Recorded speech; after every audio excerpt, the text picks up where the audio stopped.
उड़ीसा में नकली दवाई बरामद होने के बाद पता चला कि नकली दवाओं की खेप वाराणसी से देश के अलग अलग क्षेत्रों में भेजी जाती है। इसके पुख्ता सबूत मिलने के बाद से एसटीएफ की टीम जुट गई थी। पिछले कुछ महीनों से एसटीएफ की टीम नकली दवाओं के गैंग पर नजर भी बनाई हुई थी कि इसी बीच गुरुवार को नकली दवाओं के गैंग के सरगना अशोक कुमार के वाराणसी के सिगारा थाने क्षेत्र की चर्च कॉलोनी में मौजूद होने की पुख्ता जानकारी मिली। ऐसे में टीम ने घेराबंदी करके अशोक को एक मकान से गिरफ्तार कर लिया। पूछताछ में बुलंदशहर के सिकंदराबाद थाना क्षेत्र की टीचर्स कॉलोनी की रहने वाले अशोक कुमार ने कई खास जानकारियां दी। उसकी निशानदेही पर चर्च कॉलोनी के एक मकान में रखी 108 पेटी नकली दवाई बरामद की गई। इसके अलावा 4,40,000 रुपये नगद, फर्जी बिल, अन्य दस्तावेज तथा एक फोन बरामद किया। उससे पूछताछ में मंडीवाड़ी ही थाना क्षेत्र के महेशपुर लतारा स्थित गोदाम में भारी मात्रा में नकली दवाई होने की जानकारी मिली, तो वहां से भी एसटीएफ ने गोदाम में छापा मारकर 208 पेटी नकली दवाई बरामद कर ली, जो अलग अलग 316 कॉटन में पैक थी। उत्तर प्रदेश के शहर वाराणसी का कैंट यानी शहर का सबसे व्यस्त इलाका Cantt railway station, roadways bus depot यही मौजूद होने से नाके नाके पर पुलिस का यही पहरा भी होता है। लेकिन 2 मार्च 2023 को अचानक बड़ी संख्या में पुलिस बल की दौड़ धूप पुलिस के वाहनों के बजाते सायरन बरबस ही लोगों को सोचने को मजबूर कर रहे थे कि आखिरकार माजरा क्या है। फिर ख्याल आया कि हो ना हो कोई वीवीआईपी शहर में आया हो, इसीलिए सुरक्षा व्यवस्था कड़ी की गई हो, क्योंकि यहाँ अक्सर वीआईपी आते रहते हैं। बातों और कयासों का दौर चल ही रहा था कि तभी शहर के कुछ हिस्सों में एसटीएफ की छापेमारी की खबर फैलने लगी। तभी कैंट चौराहे पर तैनात पुलिस वाहन में लगा वायरल घनाघन उठ दूसरी ओर से आवाज आई, अरे आने जाने वाले वाहनों की गिनती से जांच कराई जाए, कोई भी संगीत व्यक्ति या नजर आए तो उसे रोका जाए। इतना सुनते ही पुलिस जीप का चालक बुदबुदाया, आज भी सुकून से रोटी मिलनी तो दूर, चाय भी नसीब नहीं होती दिखाई दे रही है। बड़बड़ाते हुए उसने लतारा की ओर गाड़ी घुमा दी। यह बात 2 मार्च 2023 की है। दरअसल वाराणसी शहर के मंडुआडी ही थाना क्षेत्र के लहरा तारा सिगारा थाना क्षेत्र सहित कैंट के कई इलाकों में एसटीएफ टीम की रेड पड़ गई थी। एसटीएफ ने कैंट इलाके के रोडवेज के पीछे व लतारा महेशपुर में छापामारी की, जहां उसे पेटेंट दवा कंपनियों के नेम की भारी तादाद में एलोपैथी दवाई मिली थी, जिसे देख टीम में शामिल जवानों की आंखें फटी रह गई थी। सभी के मुंह से निकल पड़ा था, ओफ, इतना बड़ा नकली दवाओं का रैकेट। खैर, एसटीएफ टीम ने इसकी फौरन सूचना अपने उच्च अधिकारियों को देने के साथ ही मौके से नकली दवा कारोबार के सरगना को मौके से गिरफ्तार कर लिया, जिनकी निशानदेही पर टीम ने कैंट रोडवेज के पीछे चर्च कॉलोनी व ट्रांसपोर्ट क्षेत्र लतारा के मैशपुर से भारी तादाद में एलोपैथी नकली दवाइयां बरामद की, जिनकी कीमत 7.5 करोड़ बताई गई। विभिन्न नामी गिरामी कंपनियों के नाम पर बनी ये नकली दवाई 316 बड़े डिब्बों में पैक थी। पता चला कि नकली दवाओं का कारोबार करने वाले गिरोह का गिरफ्तार सरगना अशोक कुमार पश्चिमी उत्तर प्रदेश के बुलंदशहर का निवासी है। उसने पूछताछ में वाराणसी के 3 लोग समेत 12 लोगों के नामों का खुलासा किया था, जो इस नकली दवाओं कारोबार से जुड़े थे। पुलिस के मुताबिक नकली दवा कारोबार की जड़ें काफ़ी गहरी होने के साथ साथ देश के कई राज्यों से होते हुए पड़ोसी देश बांग्लादेश तक में अपनी गहरी जड़ें जमा चुकी है, जिनकी कहानी कुछ इस प्रकार से है। देश में दवा का काफ़ी बड़ा कारोबार है। अमूमन आज हर एक व्यक्ति निर्भरता दवाओं पर हो गए हैं। इसमें देश में नकली दवाओं का कारोबार भी तेजी से न केवल पनपा है, बल्कि इनकी जड़ें भी काफ़ी गहरी हो चली हैं। कुछ महीने पहले उड़ीसा में बारबाड़ व झाड़ूकोंडा में नकली दवा के बरामद होने और उसके तार वाराणसी से जुड़े होने की जानकारी होने पर वाराणसी पुलिस समेत एसटीएफ की टीम सक्रिय हो गई थी। उड़ीसा की घटना के बाद सक्रिय हुई वाराणसी एसटीएफ प्रभारी विनोद सिंह काफी दिनों से नकली दवाओं के कारोबार की छानबीन और सरगना को दबोचने के लिए जाल बिछाए हुए थे। 2 मार्च 2023 को वह अपनी टीम के साथ बैठकर इसी पर रणनीति बना रहे थे कि कैसे वे किस प्रकार से इस कारोबार के साथ गैंग का खुलासा करना है कि तभी उनका एक विश्वास पात्र साथी सैल्यूट मारते हुए उनके पास आया और धीरे से उनके कान में कुछ बुदबुदाने लगा। उसकी बात सुनते ही खुशी के मारे एसटीएफ प्रभारी विनोद सिंह उछलकर बोल पड़े, फिर देर किस बात की है, तुम पहुंचकर नजर रखो, मैं भी पहुंच रहा हूं। इतना कहकर विनोद सिंह ने फोन पर अपने उच्च अधिकारियों को इससे सूचना से अवगत कराया। उनके निर्देश के बाद वह भी पुलिस टीम के साथ निकल गए। नकली दवाओं का कारोबारी अशोक कुमार पुलिस के हत्थे चढ़ चुका था। भारी मात्रा में नकली दवा बरामद होने के बाद भी गैंग का सरगना अशोक कुमार एसटीएफ टीम को बरगलाने के साथ साथ खुद को फंसाए जाने की बात कहता रहा। वह बार बार बस यही कह रहा था, साहब मैं बेकसूर हूँ, इन दवाओं से मेरा कोई लेना देना नहीं है, दूसरे लोगों ने मुझे फंसाया है।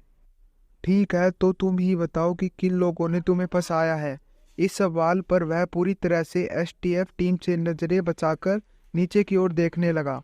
उसे बोलता नहीं बन पा रहा था कि वह अब क्या सफाई दे। यही जानकारी देने पर पुलिस ने उसे बख्श देने की बात कही तो वह पूरी तरह से टूट गया और रट्टे तोते की तरह बोलने लगा था। उसने कई नामों का खुलासा किया जो इस गोरख धंधे में उसी के साथी थे। उनमें रोहन श्रीवास्तव, रमेश पाठक, दिलीप, अशरफ, लक्ष्मण, नीरज चौबे, शिवपुर, डॉक्टर मोनू, रेहान, बंटी एके सिंह, संसक मिश्रा, आशापुर, अभिषेक कुमार सिंह, न्यू बस्ती, परासी चौंदरबस थे। पुलिस के मुताबिक पकड़े गए अशोक कुमार ने बताया कि वह उन्हीं साथियों के मदद से अपने कमरे व गोदाम पर दवाई स्टोर करता था। बसों पर माल रखने वाले कुलियों के द्वारा बसों ट्रांसपोर्ट के माध्यम से कोलकाता, उड़ीसा, बिहार, हैदराबाद व उत्तर प्रदेश के वाराणसी, आगरा, बुलंदशहर में दवा कारोबार करने वालों को सप्लाई किया करता था। जांच में पता चला कि नकली दवा का धंधा करने वाले गिरोह के सरगना अशोक कुमार ने वर्ष 1987 में बुलंदशहर के किसान इंटर कॉलेज से हाई स्कूल की पढ़ाई की, लेकिन फेल होने पर पढ़ाई छोड़ दी। इसके बाद गदगदे की फैक्ट्री में मजदूरी करने लगा था। वर्ष 2003 में मजदूरी छोड़कर 7 साल ऑटो रिक्शा चलाकर फायदा नहीं होने के कारण फिर से गदगदे की कंपनी में नौकरी करने लगा और लगातार 10 साल तक काम किया। काम के बदले उसे हर महीने 12,000 रुपये मिलते थे। एक बार फिर से नौकरी छूट गई और वह फिर से ऑटो चलाने लगा। इस दौरान उसकी मुलाकात बुलंदशहर के नीरज से हुई। नीरज एलोपैथी की नकली दवाओं का काम करता था। नीरज से मिलकर अशोक अपने ऑटो से नकली दवाओं की सप्लाई करने लगा। यहीं से उसे इस काले कारोबार के बारे में जानकारी हुई। शुरू में वह नीरज से ही थोड़ी बहुत नकली दवाई खरीदकर स्थानीय झोला छाप डॉक्टरों को बेचने लगा था। कहते हैं कि आमदनी होने पर व्यक्ति की हसरतें भी बढ़ने लगती हैं। ऐसा ही अशोक के साथ भी हुआ। नकली दवा का कारोबार चलने पर उसकी आमदनी भी बढ़ने लगी थी। जब आमदनी बढ़ी तो लालच भी बढ़ने लगा। वर्ष 2019 में अमरोहा यूपी में नीरज की बेची गई नकली दवा पकड़ी गई थी। इसमें नीरज का नाम आने के बाद पुलिस ने नीरज को गिरफ्तार कर लिया था। इस मामले में नीरज के पिता ने पुलिस वालों के ही खिलाफ अपहरण का मुकदमा दर्ज कराया था। इसके बाद अशोक वहां से भागकर 3 साल से वाराणसी में आकर कैंट रोडवेज बस डिपो के पीछे चर्च कॉलोनी में किराए पर रहने लगा। इसके बाद उसने लहतारा में किराए पर गोदाम लेकर हिमाचल प्रदेश से नामी गिरामी पेटेंट दवा कंपनी के नाम की नकली दवाएं बनाने वालों पंचकुला के अमित दुआ, हिमाचल प्रदेश के बतादी के सुनील व रजनी भागरव से संपर्क कर नकली दवाइयां फर्जीबिलिटी व बिल से ट्रांसपोर्ट के माध्यम से मंगाने लगा था।